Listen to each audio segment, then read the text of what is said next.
Komisi Nasional Hak Asasi Manusia telah melakukan investigasi atas tragedi di Stadion Kanjuruhan Malang pasca pertandingan Liga 1 antara Arema Malang dan Persebaya. Dalam hasil temuannya, Komisioner Komnas HAM Khairul Anam menyatakan pihaknya mendapati adanya indikasi pelanggaran HAM dari tragedi yang mengakibatkan 132 orang meninggal dunia. Untuk informasi selengkapnya akan disampaikan langsung oleh wartawan Tribun News Rizky Sandi Saputra yang kini sudah terhubung bersama kami. Silahkan rekan Rizky. Ya, rekan Mei dan juga Tribuners, sebelumnya saya mengucapkan selamat sore dimanapun kalian berada. Bisa disampaikan bahwa pada hari ini, hari Rabu 12 Oktober 2022, Komisi Nasional Hak Asasi Manusia atau Komnas HAM Republik Indonesia menyampaikan hasil investigasinya kepada publik terkait dengan tragedi di Stadion Kanjuruhan Kabupaten Malang, yang dimana hal itu terjadi setelah pertandingan Liga 1 antara Arema Malang kontra Persebaya Surabaya yang memang diketahui menjadi duka duka kelam bagi super sepak bola tanah air yang terjadi pada 1 Oktober 2022 lalu. Di mana dalam temuannya dan hasil investigasi yang dilakukan oleh Komnas HAM sejak tanggal 2 Oktober sampai 10 Oktober kemarin atau sekitar 9 hari, tadi komisioner dari Komnas HAM yakni Khairul Anam menyatakan kalau pihaknya mendapati adanya indikasi pelanggaran HAM dari tragedi yang menewaskan 132 orang dan menyebabkan ratusan orang luka-luka. Kendati demikian, saat dipertegas apakah ada dugaan pelanggaran HAM berat, tadi Ana menyatakan kalau hal tersebut belum dapat dipastikan dan belum dapat bisa disampaikan karena masih ada beberapa keterangan yang harus dilakukan dan didalami dan bahkan akan dilakukan atau disampaikan pada laporan akhir Komnas HAM nantinya. Yang terpenting tadi Khairul Anam dalam jumpa pers menyatakan kalau beberapa pintu yang selama ini dijadikan fokus oleh warganet dan juga masyarakat dinyatakan oleh Komnas HAM bahwa pintu di stadion khususnya di bagian selatan yakni pintu 11, 12, 13 memang dalam kondisi terbuka begitu, hanya saja di bagian pintunya itu hanya yang bagian kecilnya gitu dan tidak bisa muat jika didesak-desak oleh orang banyak begitu. Sehingga tadi kata Khairul Anam banyak supporter Aremania yang berhimpitan di pintu tersebut karena memang dimensinya hanya 75 cm untuk lebar ya dan tingginya hanya 180 cm, dalam artian ini hanya bisa dilintasi oleh satu orang dan itu tidak dalam keadaan panik.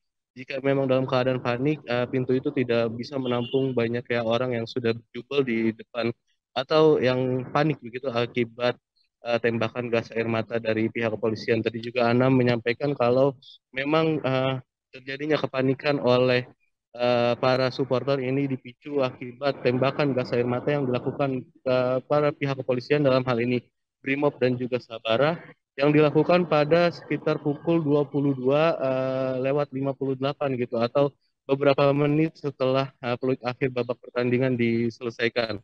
Mereka Brimob menembakkan mayoritas gitu menembakkan gas air mata itu ke bagian selatan tribun penonton. Tadi juga Herlana menyatakan kalau sebagai tindak lanjut dari proses pemeriksaan yang dilakukannya ini, pada esok hari Komnas HAM bakal memanggil PT Direktur Utama PT Liga Indonesia Baru yakni PT LIB dan juga PSSI serta pihak broadcaster atau pemegang hak siar yakni Indosiar. Tadi Anam juga berharap seluruhan lembaga yang diundang untuk dimintai keterangannya itu untuk bisa hadir begitu memenuhi panggilan dari Komnas HAM agar proses terkait dengan penyidikan kasus tragedi Kanjuruhan ini menjadi lebih terang. Tadi juga Komnas HAM menyampaikan duka cita mendalam bagi seluruh warga atau supporter Arema Malang yakni Aremania yang merasa kehilangan kerabat, saudara, dan juga keluarganya. Mungkin itu Mei yang bisa disampaikan dari Komnas HAM. Kembali ke studio. Baik, terima kasih rekan Rizky Sandi Saputra atas laporan Anda. Selamat bertugas kembali. Karakter dan mandatnya Komnas HAM soal kekerasan, soal kematian dan sebagainya, ini juga menjadi salah satu fokus kami. Jadi di samping soal rempang, rencana pengamanan, prakondisi, termasuk juga penggunaan senjata, karena ini terkait erat dengan kekerasan, jumlah korban dan sebagainya. Nah, kami memang mendalami ini dan kami mendapatkan gas air mata tersebut, informasi terkait gas air mata tersebut, termasuk juga sejumlah karakter senjata yang digunakan.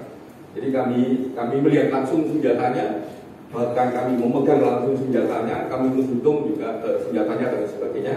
Kami cukup lengkap soal ini. Nah, termasuk di sini misalnya yang melakukan penembakan terhadap menggunakan gas air mata adalah Brimob dan Samapta atau Sabara.